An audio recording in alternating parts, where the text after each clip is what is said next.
বিশ্বজুড়ে জলবায়ু পরিবর্তনের ভয়াবহতা বাড়তে থাকায় নতুন আশা ও প্রতিশ্রুতির বার্তা নিয়ে ব্রাজিলের বেলেম শহরে শুরু হচ্ছে জাতিসংঘের জলবায়ু সম্মেলন COP30। 10 থেকে 21 নভেম্বর পর্যন্ত চলবে এবারের সম্মেলন। ব্রাজিলের বেলেম শহরের জলবায়ু সম্মেলন থেকে বিস্তারিত জানিয়েছেন মোহাম্মদ আসিম।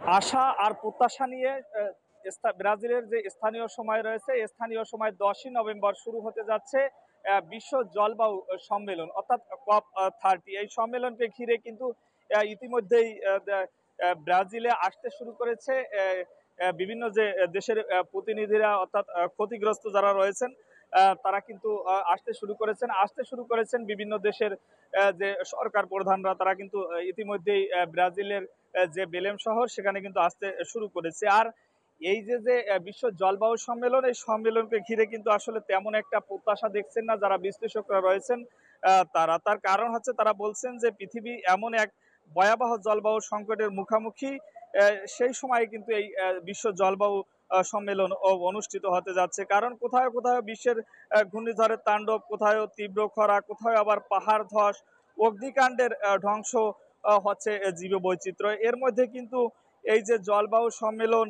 অনুষ্ঠিত হতে যাচ্ছে তা যে কতটা কার্যকর হবে তা নিয়ে কিন্তু প্রশ্ন রয়েছে। প্যারিস যে চুক্তিতে 195টি দেশ স্বাক্ষর করেছিল, সেই 195টি দেশের যে কর্ম পরিকল্পনা সেটি জমা দেওয়ার কথা ছিল, সেই জমা দেওয়ার কিন্তু এই শেষ সময় একেবারেই চলছে। সে কারণে আসলে এই প্যারিস চুক্তির যে কর্ম পরিকল্পনা 195টি দেশের জমা দেওয়ার কথা ছিল, সেই বিষয়টি কিন্তু এখানে উঠে আসছেন। আসলে যে এই কর্ম পরিকল্পনা এখনো জমা দেয়নি সে বিষয়টিও উঠে আসছে। আসলে নানান আলোচনার মধ্য দিয়ে কিন্তু শুরু হতে যাচ্ছে এই বিশ্ব জলবায়ু সম্মেলনে। আমার কাছে সব মিলিয়ে এই ছিল ব্রাজিলের বেলেম শহর থেকে জলবায়ু সম্মেলনের সর্বশেষ খবর।